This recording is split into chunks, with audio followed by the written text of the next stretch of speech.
welcome to Your Health Today. I'm Kristy, health educator from the Caldwell County Health Department, and I have with me today Chaiyo Vang, also a health educator at the health department, but also our preparedness coordinator. And today we are going to talk about getting ready for winter.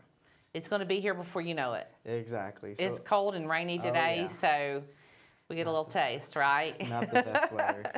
So what steps should residents take to prepare their homes for winter? So residents should really ensure that their homes are winter ready, and by doing that, you insulate your windows and your doors, clean out your gutters, and really check in your heating system. Right, it's gonna be really cold, so you gotta make sure your heat's working, and also it'll be wise if you check your roof, especially if we do get a lot of snow this winter, making sure that your roof can really withstand that heavy snow and ice. That makes sense, and of course, all of that winterizing helps with the power bill too. Oh yeah. Keeps that heat in and hopefully helps lower the power bill a little bit because it tends to rise in the winter. Oh yeah. How can residents safely heat their homes during a power outage?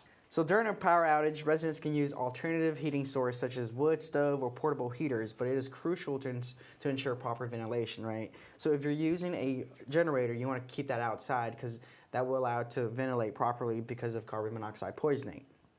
Never use your oven as a heat source because, you're keeping your oven on 24/7. That can cause a lot of problems such as explosions and, maybe burning your house down. So you want to keep that off.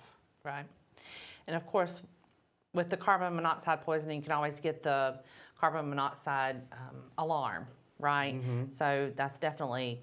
Yep, that is one of the things that we're going to talk about later on is when you're preparing your home for the winter is you want to make sure all your fire alarms are batteried, and then your carbon monoxide sensors are all powered up and ready to go as well.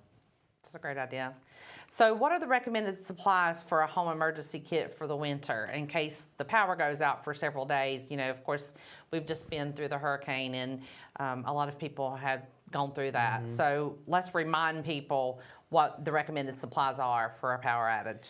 Yeah, so like a low-stock emergency kit should include like water, maybe a gallon per person per day for at least 3 days. A 3-day supply of non-perishable food, so that could be cereal, just food that are dried and that won't go bad. Flashlight, and then you want to also have batteries for the flashlight, right? I noticed that a lot of people have flashlights in their emergency kit, but they don't have extra batteries on hand in case that battery does go out, right? Right. Some people have radios. It's not necessary to have a radio because not a lot of people know how to work a radio, but if you do, good for you. First aid kit, medications, for you, if you have babies in the home or you have an elderly parent in the home, medications for them as well. And then, personal hygiene items, and you also want to keep copies of your important documents, right? Because you never know. You could be in a flood where you could lose all that stuff. So you just want to think about that. And if you have pets, just make sure you have food for your pets or make sure you have items accommodated to your pets. Yes, definitely. So what about our older residents? How can they ensure their safety during the cold months? Elderly residents should maintain a warm indoor environment, ideally at least 68 degrees Fahrenheit. They should also wear clothing, layer it up, of course, and have someone check on them regularly. That could be a next-door neighbor, their children, or a legal guardian. They should also ensure they have easy access to their medications and emergency contacts. Absolutely. All great ideas for elderly residents. So another thing, unfortunately, that happens is when the temperature starts to drop, pipes can freeze.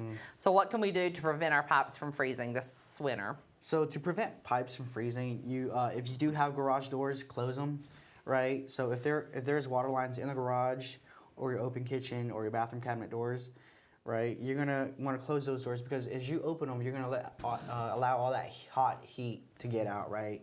And keep your house warm is what's keeping the pipes not frozen. So you just want to make sure that all crooks and crannies are closed and really just making sure your house is really prepared for the winter. And that's ensuring that you keep the heat inside your home, making sure those pipes don't freeze. Because once they do bust, it's going to lead to a lot of problems. I was going to say you have a whole new set of problems with that. And also letting the cold water drip. Yes. I know a lot of people recommend that. Is that something that they can do also? That is another tip that they could also do is letting that cold water drip, just keeping your pipes flowing. Yeah, that makes sense. So how should residents prepare their vehicles for winter conditions? Residents should winterize their car by checking the battery, antifreeze levels, tires, heaters, and brakes. And then also keep an emergency kit in the car with them, like a blanket, a flashlight, some road salt, an ice scraper, and even a small shovel, right? And that's if you do get stuck out there in a winter storm or there's snow on the ground and you do get stuck, you can use that shovel to help you get out or just stay in your car. You know, that blanket will keep you warm until, you know, help arrives.